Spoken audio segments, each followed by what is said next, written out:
Okie doke. Good evening, everyone. Welcome. I'm Franny Eberhardt. I'm the president of Friends of the Upper East Side. And as you come into the Zoom from the waiting room, I sometimes get a little tiny glimpse of who you are. And I've come to recognize names over the many months that we've been doing these Zooms, and the attendance has been fabulous. We have almost 200 people signing up today. Not everybody can always make it, but it's really quite a wonderful crowd, and I hope you're enjoying it as much as we're enjoying giving it to you. For those of you who don't know Friends, if any of you are new to us this evening, we're a community-based organization founded in 1982 to defend and protect and celebrate the architectural legacy, livability, and sense of place of the Upper East Side. So that is, of course, architectural history, but it's also planning and zoning, open spaces, et cetera, all the things that make our neighborhood very, very special and beloved. Speaking of special and beloved, Matt Postal, our guide tonight, is one of the city's most accomplished, most knowledgeable, and most sought after walking tour guide. He has a regular job at the Landmarks Commission, but I dare say this is what he's known best for. And many of you have taken walking tours with him, but probably with just about 20 people at a time. And Matt, I wonder if when you started your career, you ever imagined doing a tour with 100 people on it in the middle of winter? Of course not. So we have this very peculiar situation that we're living in to thank for this evening in part, and to thank you for coming up with a topic that is new. Matt researched this just for us, really, and to bring some presidential history into our ken. I dare say perhaps to bring us some history of normal presidencies, which we haven't had the pleasure of having for a while. So this should be a very recuperative evening, warm and cozy in our own homes.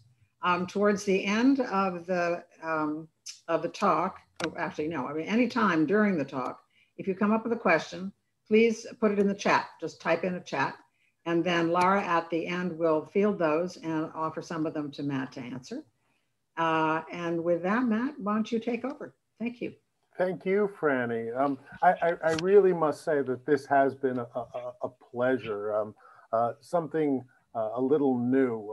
I've always had a feeling that there was presidential history on the Upper East Side, but I really have never I've never been asked to investigate it, and also the sites. I mean, if you were going to do this as a walking tour, the sites are a little bit too scattered to do it in a couple of hours.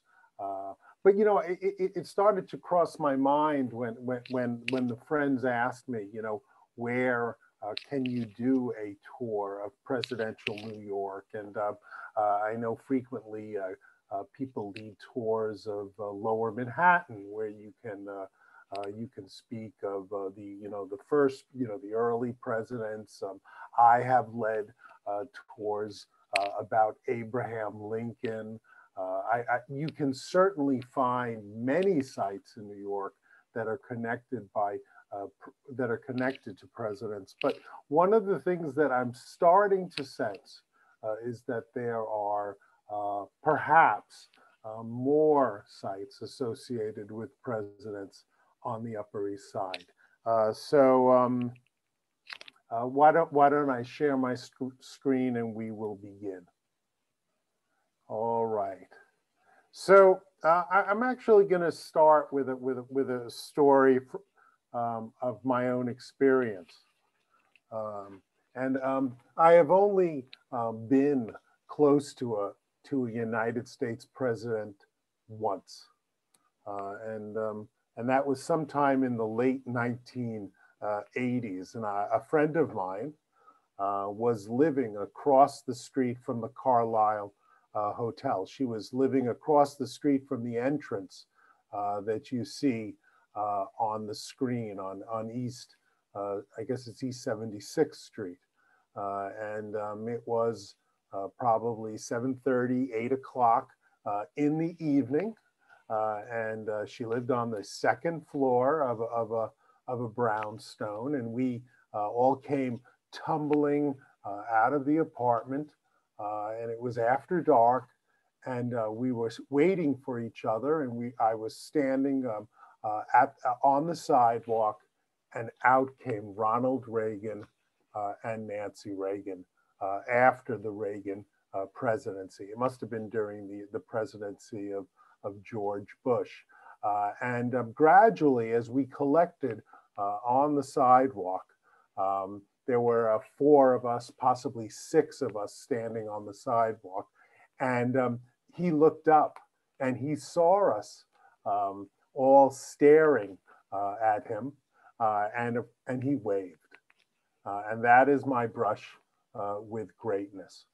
But I can tell you that the Upper East Side has had many of these brushes over the century, over the past century and a half. And we begin with Ulysses and Julia Grant. I mean, Ulysses S. Grant, who was president from 1869 to 77. After he left office, he actually retired to the Upper East Side.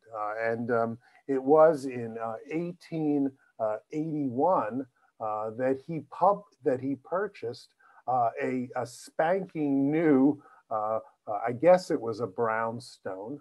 It's the image on the right, which has since been replaced by an Art Deco style apartment house on the left. But he purchased a house. It was in a row of, I guess they were identical buildings. It actually would eventually stand directly next to the Havemeyer house.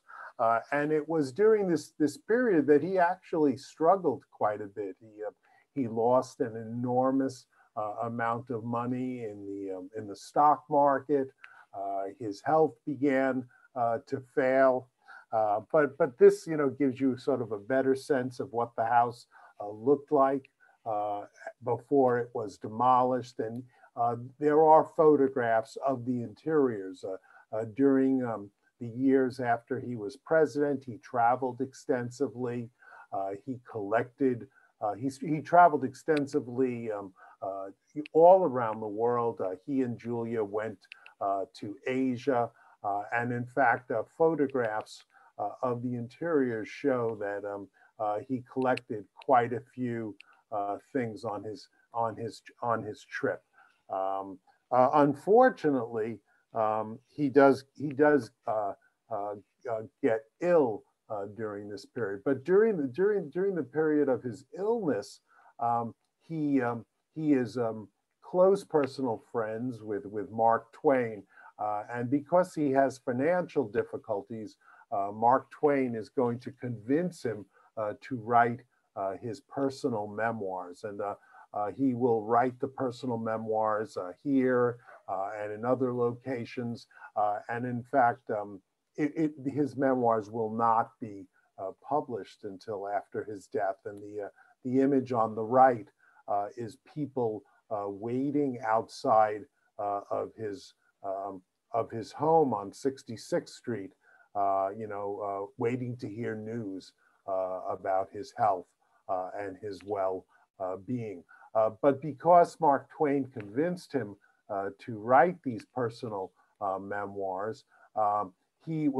actually left his wife and daughters quite a bit of money, and they were able to live in the house for another 2 decades. Well, I don't know if they lived in the house all the time. I mean, I think this is always a sort of question that, Julia actually is presented as living in Washington at certain points, but they own the house for another decade.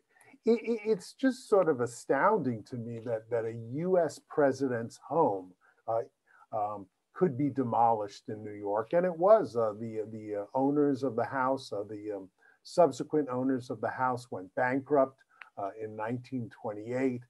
The bank foreclosed and the property was sold and replaced by the current building. I mean, it just, seems US president seems pretty significant to me, but there were not any mechanisms, I guess, to preserve buildings at this time. Now, I've gone through, in my research, I've gone through every president. I've tried to search whatever sources were readily available online. So there's Rutherford B. Hayes.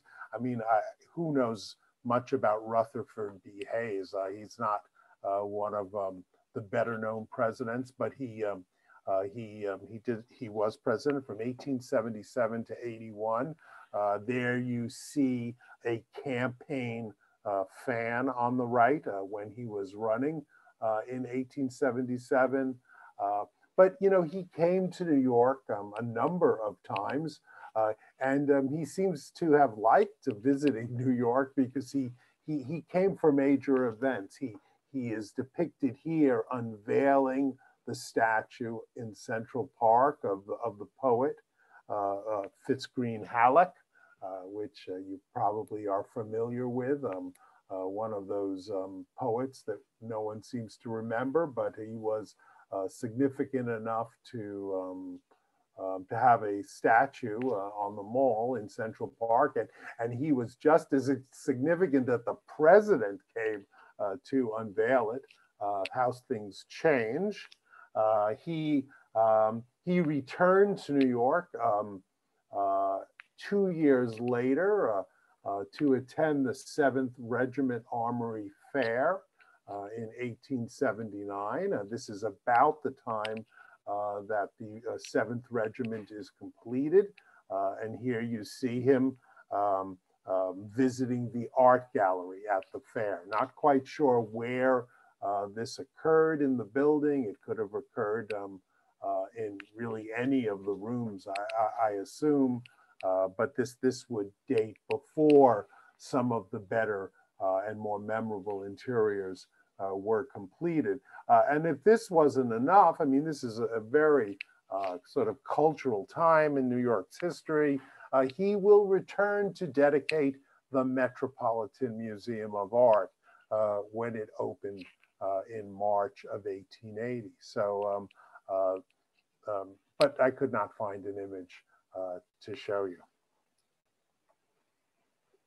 Now, after Hayes, we have Grover and Francis Cleveland. Grover Cleveland, you may or may not know, is the only president to have served 2 non-sequential terms. He was president of the United States in the late 1880s, and he was president again in the mid 1890s. Depicted on your monitor is he being married to Francis at the White House. I forget what year it was exactly. And then when he leaves office, they move to New York. You should keep in mind that he was twice her age. I'm sure there was a lot to be said about that, but this is not the first time that happened in presidential history. Now, he moves to New York, and again, this is a sort of, raises the question, why do these former presidents move to the Upper East Side? Why do they move to New York? And I mean, this in some ways anticipates Richard Nixon. And I really do believe they move to the Upper East Side because they want to sort of associate themselves. They want to remain, major figures. They want to be part of New York society. They want perhaps to prepare, nurture relationships that can help them run for office. He lived at the corner of Madison Avenue and 68th Street. There's on the left, the apartment building that's on the site today. But he will live for 2 years in the house on the right, which faced onto Madison Avenue. Now, the building that's actually at the corner was the residence of Henry G. Marquand. I'm not quite sure how you pronounce it. He was a president of the Metropolitan Museum of Art. His house was an extraordinary mansion designed by Richard Morris Hunt. I mean, we're talking about pretty sophisticated client, but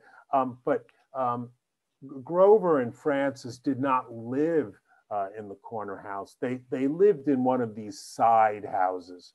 So you can see that when Hunt built the house, then he built these two houses on the side, and that is where Grover Cleveland and his wife lived for approximately 2 years. I have not been able to locate any photographs of the interiors of the Madison Avenue house. You can easily find images of the main residence, but not the secondary residences. And I assume the secondary residences were nice, but not as extravagantly designed as the corner building. Interestingly enough, while Cleveland and Francis are living in New York, they have a child. Named Ruth, and Ruth is born in 1891. They were extremely protective of their privacy. There are relatively few pictures of the baby, but there is this illustration on the left from Frank Leslie's Weekly. And there is an often told story, and I will tell it again, not to confirm it, but actually to refute it, that the candy bar maker, named the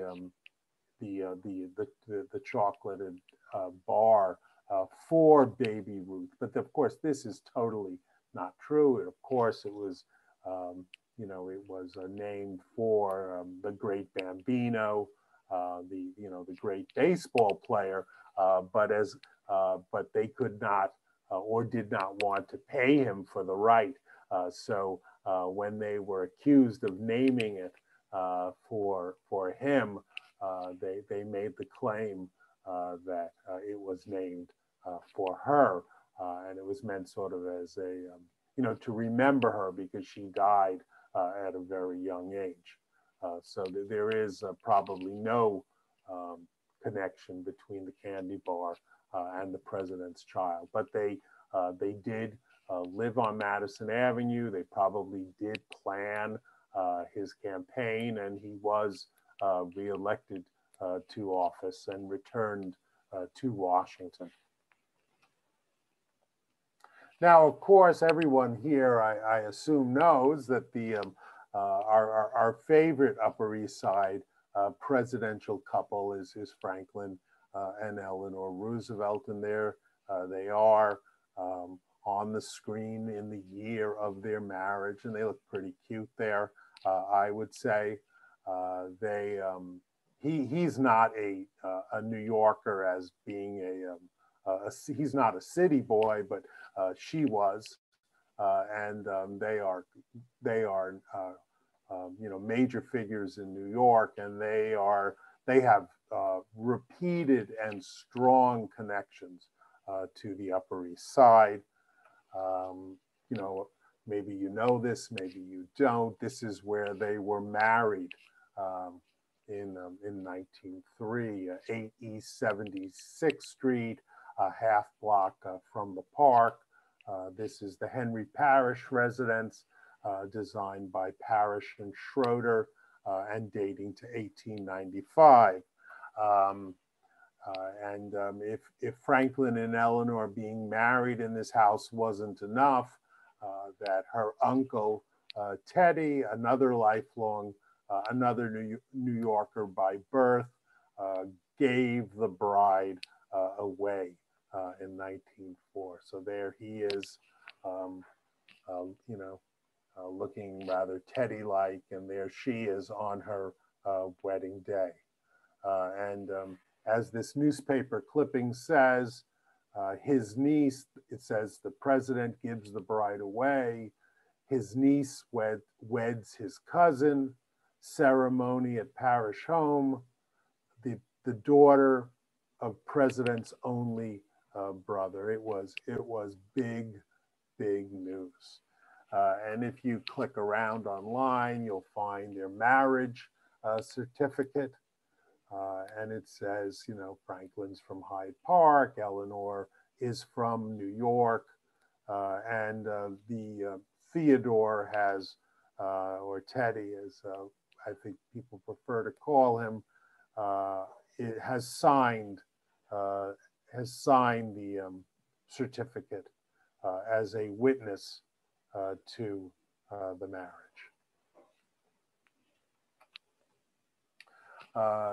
You probably are also familiar that FDR's mother built a house on East 65th Street in 1908. It's designed by Charles Platt in the, I guess you would call it the Georgian Revival style. And the Roosevelts are going to be associated with this house, you know, continuously. I would not say this is not their primary residence, but this is a place that they spent considerable amount of time over a 25-year period. It is a beautiful building. And there they are with their children. Again, on the left, I'm not quite sure where that photograph was taken. And then on the right, you see him, Franklin and his mother in 1932 with the grown-up children. And I believe this photograph on the right was taken in the house on 65th Street, although sometimes it's not, you know, I can't be completely sure from the research that I did. And then there are these marvelous photographs. If you may or may not recall that it is an issue that has come up recently. The election day is in November, and these days the inauguration is in January. But in the 1930s, the inauguration was in March. And you see in the central photograph, that is Eleanor and Franklin leaving for Washington for the inauguration. Clearly that was, they knew where he lived, and clearly they you know, the photographers were waiting to document it. On the left, a photograph from the same period, him and Eleanor, and on the right, I believe that's him with one of his grandchildren. In 1943, Eleanor will return to New York City as First Lady, and she speaks at the dedication, and this is when the house is given to Hunter College, 1943, and you see Eleanor speaking, and you see Fiorello LaGuardia on the right. And it is still owned by Hunter College, and they have done a marvelous job turning it into, I think it's an Institute for International Studies, and they've preserved a couple of the rooms, and they've created an auditorium. It's a wonderful facility.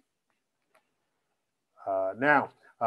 In terms of Eleanor and the Upper East Side, because we can't ignore Eleanor, everyone's favorite First Lady, I guess. Eleanor, you know, she came from an affluent family. She was, you know, part of,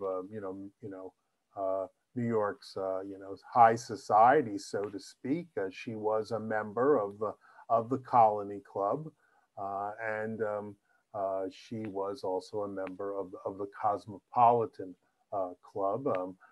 She was a member of the Colony Club for quite a long time, but she actually resigned in the late 1930s because they weren't permitting Jews as members, and she spoke quite highly of the Cosmopolitan Club.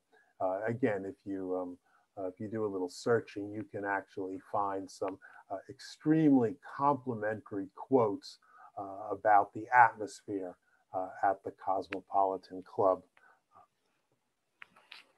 Now, if we're going to talk about the presidents in New York, there is without question no one can you know, not speak about the Carlyle Hotel, designed by Bean and Prince in 1930. It's an early skyscraper on Madison Avenue. It's an Art Deco treasure. It's famous for you know, for its bars and its paintings, and it's famous for, of course, all of the musicians who have played. You know, it is you know, well known for so many reasons, but it is probably one of its most significant reasons for its fame is because of its association with American presidents. The first president to stay at the Carlyle was Harry Truman, and Harry Truman was president from 1945 to 53. He first stayed at the Carlyle in 1948 when he was running for president. According to the Carlyle and other sources, every president since Harry Truman has stayed in the hotel as well. I mean, this becomes a little confusing to me. There was a time that presidents frequently stayed at the Waldorf Astoria, particularly if they were attending events at the United Nations. But without question, there are many photographs of presidents going in and out of the Carlyle.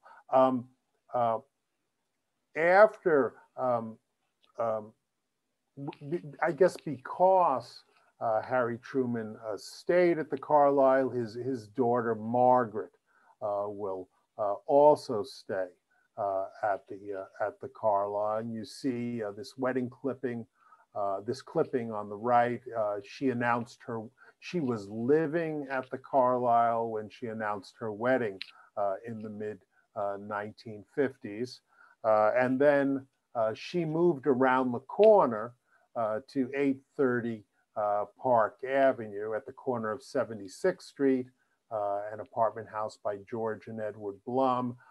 And after Harry was president, he frequently visited in the late 1950s and 60s. This is a photograph of him with his grandson. According to what I've read, Truman typically did not stay with his daughter and her family. He continued to stay at the Carlyle. You can see him meeting someone on the street. You can see him and Bess standing on 76th Street. In fact, if you look over here, this may be the building where my friend lived and where I saw Ronald Reagan. But there's clearly a close association between the Trumans and the Carlyle. Now, we have to go back and talk a little bit more about Eleanor, because Eleanor, you know, after the death of FDR, she remains on the Upper East Side. She leases either an apartment or this entire building at 211 East 62nd Street. I mean, just to make this clear, you know, Eleanor frequently stayed in Greenwich Village. She had an apartment on Washington Square until 1953. But she began living on the Upper East Side in this year, 1953, and she lived in this house for 5 years. And this photograph was taken during that period. It's interesting that she lived actually rather east, near 3rd Avenue.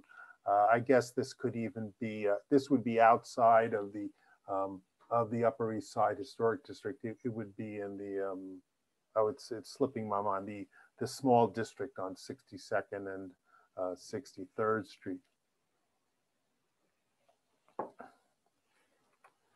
And then in 59, she will move to 55 East 74th Street, a house from 1898.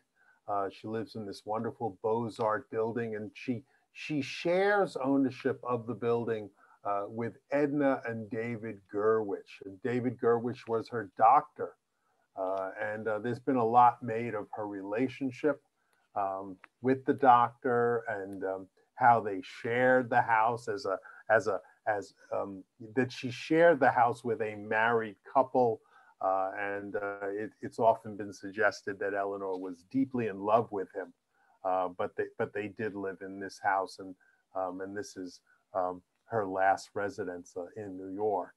Wonderful building near Central Park. And Eleanor was, you know, she was FDR's widow. She was, you know, she was active at the UN.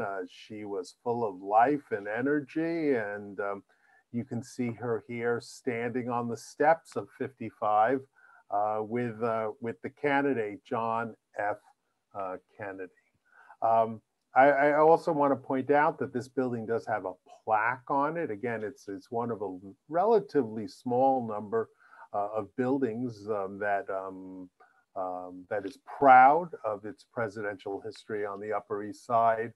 Although I think I would have preferred if they had written something that was more focused on what she did during the period she lived here, rather than what she accomplished while she was the delegate to the United Nations 10 years earlier. And you know, there is this wonderful presentation on the FDR Library's website, and it's called "What's in Eleanor's Wallet?" And you can actually zoom in and look at all of the items that were in her wallet. And here is her Metropolitan Museum of Art membership card. And it's kind of sad because this was her last membership card, and it would have ended, and the date that it ended was after her death. And since we're talking about the Metropolitan Museum of Art, I should make mention of Dwight D. Eisenhower. I think that when people speak of Dwight D. Eisenhower, they frequently think of his connection to Columbia University, where he was president, but he was also honored in 1946 at the Metropolitan Museum.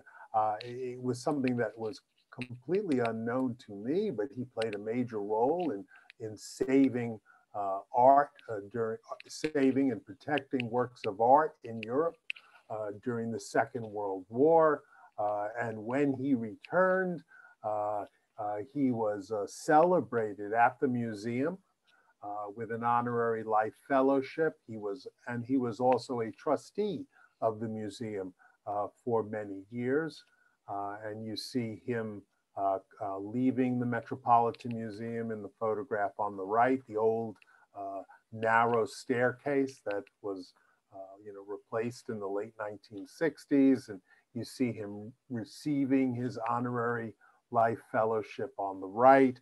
And then look at these marvelous photographs of the audience who attended the ceremony. And it says, if you can't read the fine print, it said, the staircase in the Great Hall helped solve seating problem for crowd which attended the ceremonies. The ceremonies were carried by loudspeakers to all parts of the museum, in which 10,000 people had gathered. So it must have been quite an event.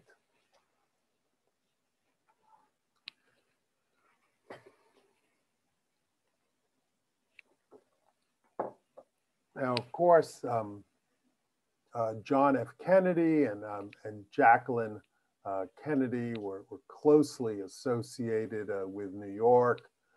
This marvelous photograph that I found on Getty Images from the Bettman Archive shows the candidate and his wife attending the Columbus Day Parade in 1960. They are standing at the corner of Fifth Avenue and I guess it's 64th Street, looking east. And such a bright and optimistic moment. They really couldn't look much better than that. They spent considerable time in the late 1950s and also in the 1960s at the Carlyle Hotel.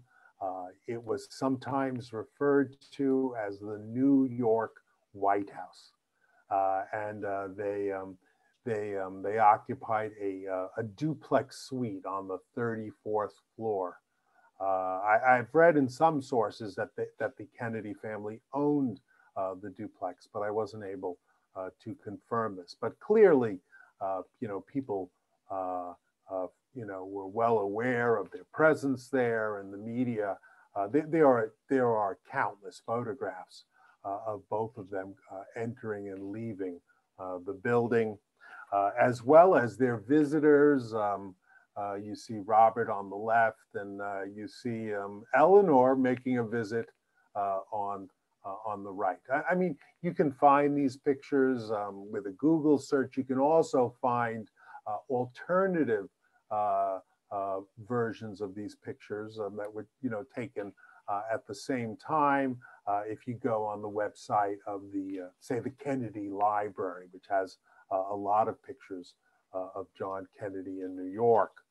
One of the wonderful sequences of images that you'll find at the Kennedy Library's website are images associated with John F. Kennedy's birthday and a fundraiser that took place at 33 East 69th Street. This is I guess you would call this neo-Renaissance style townhouse by Howells and Stokes. In May 1962, they held a Democratic fundraiser at Madison Square Garden.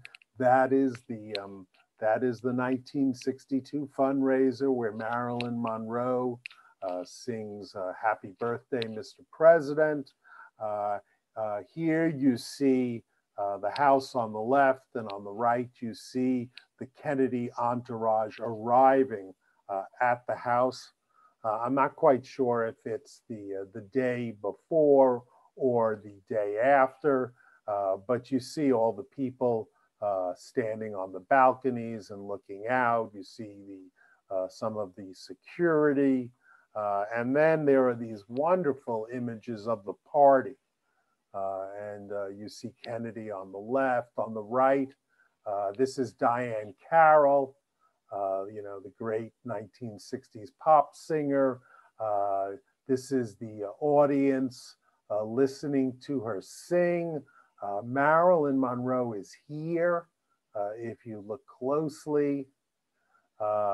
And then there's Marilyn with, I believe this is Robert Kennedy.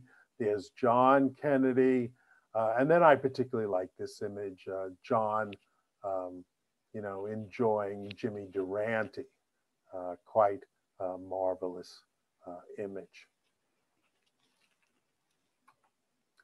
Now, after Kennedy's assassination, after John F. Kennedy's assassination, Jackie Kennedy will return to New York, and she will live at 1040 Fifth Avenue, you know, a classic 1930 Rosario Candela apartment building. The photograph on the left, which again is a little hard probably for many people to read, it says, and I think this is great, it says, New York, New York, unscheduled visit. President Lyndon Johnson takes leave of Jacqueline Kennedy after an unscheduled visit tonight to her new apartment in New York City. Johnson, accompanied by Democratic gubernatorial candidate Robert Kennedy, spent about a half hour with the widow of the president. And she owned one of these high. It was the penthouse of one of the upper floor apartments. Here you see her with her children. Sometime later, Jackie, John, and Caroline, and she will become a major fixture on the Upper East Side. I probably don't need to say that, but I'll say it anyway. A wonderful thing that I came across is that she's given credit for arranging for the Mona Lisa. She, on a trip to France with her husband, with John Kennedy, she persuaded the French to loan the Mona Lisa. She was at the opening in Washington, D.C., and you see on the left people lined up to see that smile in front of the Metropolitan Museum in 1963. And then I particularly like the photograph on the right. That is Jacqueline Kennedy with Marcel Breuer, the architect of the Whitney Museum. And she visited the Whitney Museum in 1965. It was, you know, just around the corner from her apartment. And you see her posing with the great brutalist architect. And she did a hard hat tour, but I don't see any hard hats. It would mess up her hair, I guess. And in 1968, she'll marry Onassis. And here you see them walking somewhere in Manhattan. I was lucky enough to find this wonderful Christmas party invitation. It says, Jacqueline Kennedy Onassis requests the pleasure of your company. And I love the what she wrote at the bottom. And it says, and do stay for supper. Do stay for supper, Jackie. And this actually was, this is part of the Tom Wolfe collection, which was recently acquired from the by the New York Public Library. And you know, he lived close by, and clearly they were friends.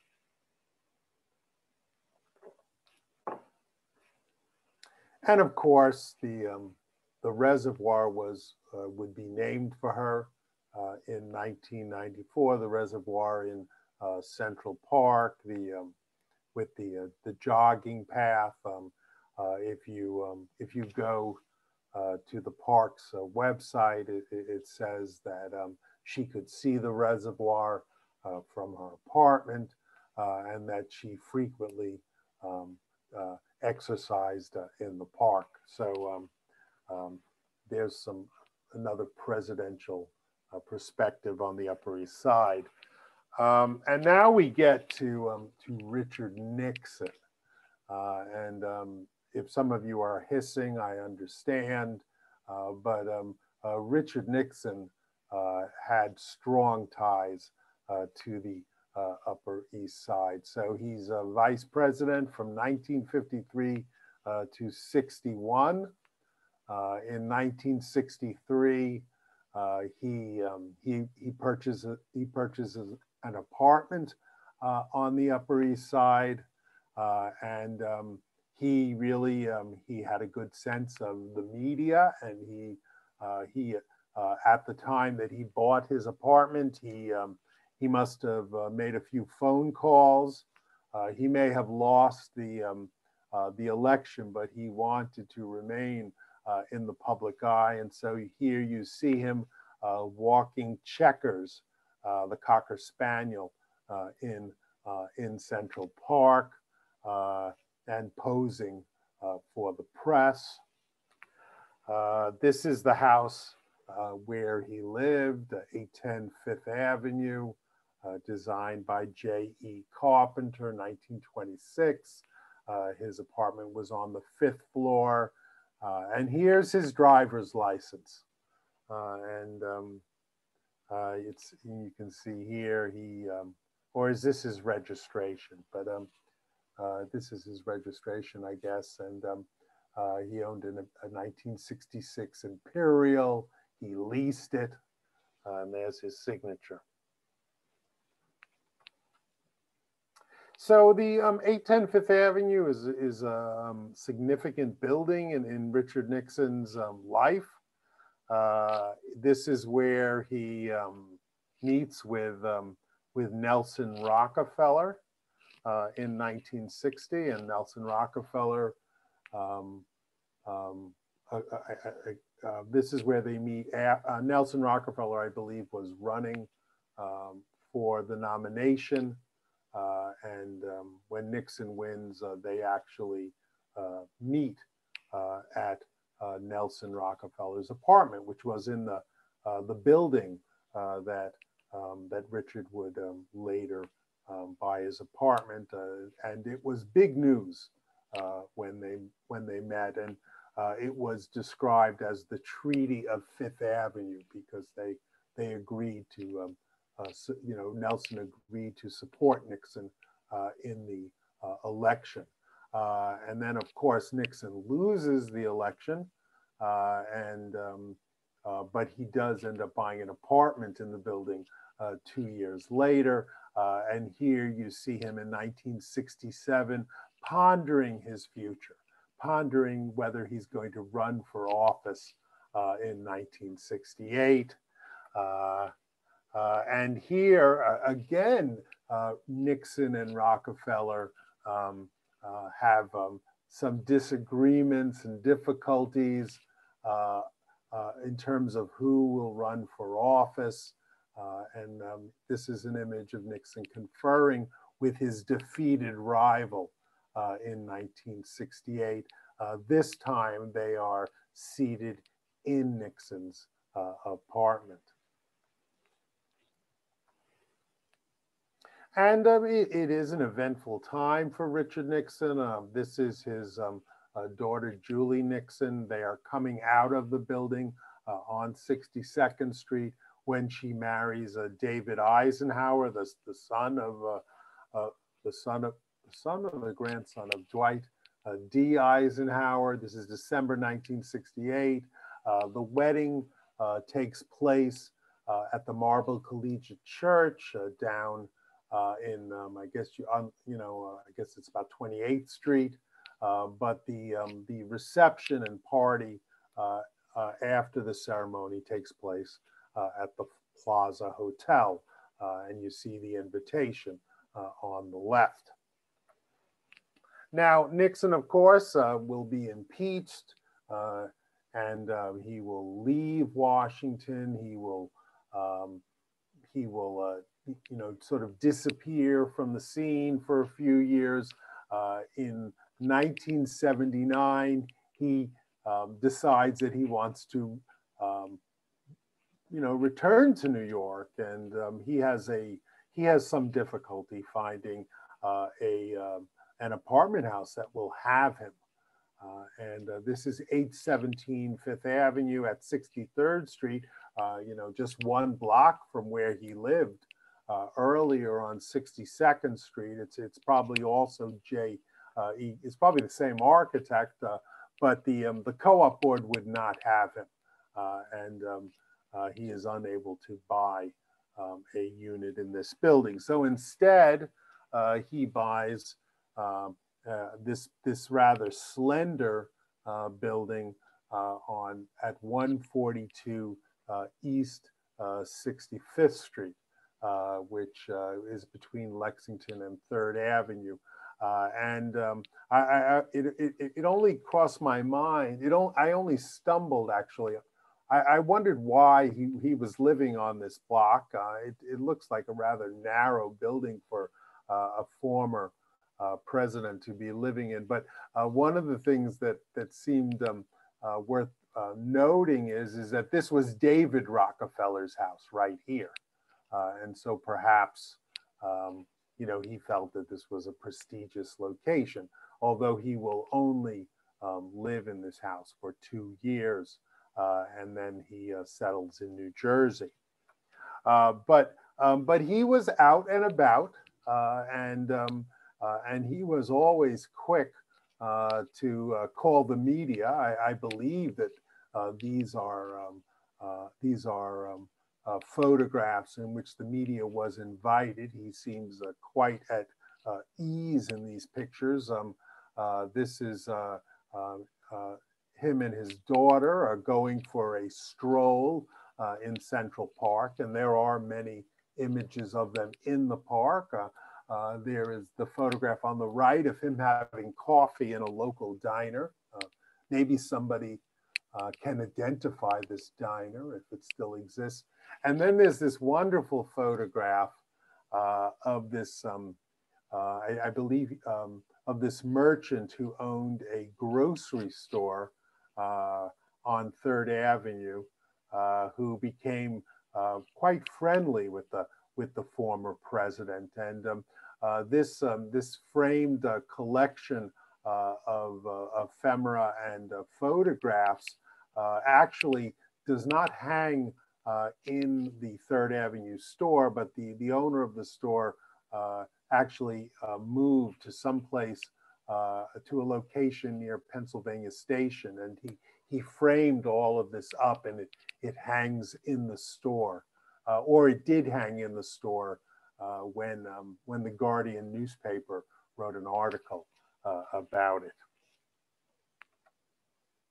So ultimately, the easiest locations to find presidents is Gracie Mansion. Many presidents of the United States have visited Gracie Mansion. They have visited Gracie Mansion as president, as when they were campaigning for president. They have sent their vice presidents. So it is a building that is full of activity. I found it interesting that there were certain presidents that I could not find images of. And so this is the only image of Jimmy Carter that I could find on the Upper East Side. And it's just such a great photograph of Ed Koch sitting on the porch of Gracie Mansion with the television on. And I'm not quite sure what speech Carter is giving, but it's a wonderful image. Here is Ronald Reagan visiting with Koch in 1980. How about Bill Clinton another president who's been impeached, meeting with David Dinkins and Nelson Mandela. Nelson Mandela, there's someone to celebrate. Nelson Mandela stayed in Gracie Mansion overnight in 1992. I was able to find these two images of Biden visiting with Michael Bloomberg in 2010 when he was vice president. They probably were talking about the Gateway Tunnel to New Jersey, which was canceled by Governor Christie a few years later. So ultimately, I want to finish just with I want to thank Rachel, who invited me to do some of this research, because I think she was sort of joking when she sent me the email, and she said to me, she told me that she had just been reading about how Barack Obama had lived on the Upper East Side, not the Upper East Side, excuse me, not the Upper East Side that I've been celebrating for the last hour, but the Upper East Side close, far east, say between First and maybe this is between First and Second, or between First and York. But this is where Barack Obama lived in 1983 when he was a senior at Columbia University. And Barack Obama actually, again, he had some rather nice things to say about the people who lived in his building. But it's interesting because Barack Obama did not live here. It's just by chance, whereas almost everyone else who I've discussed came to the Upper East Side, in their older years, either when they were president or after president. But Barack, he was here long before he probably ever imagined that he would be president. So thank you very much. It's a really fun topic to touch on. Oh, thank you, Matt. This was wonderful. It was really, like you said, when Rachel reached out to you, we weren't sure if we were going to have enough information about presidents on the Upper East Side. And as we can see, we have plenty. I'd like to remind everyone, if they have any questions, to send over the chat. I'm going to go over a few questions because we're at the top of the hour here. But I'm going to start with a question that it's not on the east side, it's actually on the west. We recently learned that there is a replica of the Oval Office at the New York Historical Society. Do you know anything about this? What was the genesis of that display and why was it? There is I know nothing about it, but you know what? In my searches, I stumbled on an image of a replica, and I did not make any connection that it was there. But it may be one that's in a presidential library. Okay. So all right. This should be it's fascinating. I'm surprised I've never heard this before. Yeah, we were very surprised as well. Actually, I just learned about it when we were asked the question, and I was Googling, and I was like, wow, I didn't know that. So going back to the East Side, how did the Carlyle begin to host presidents, and why did it become so popular with so many presidents?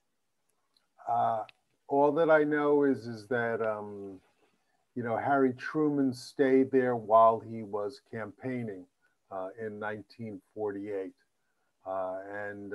so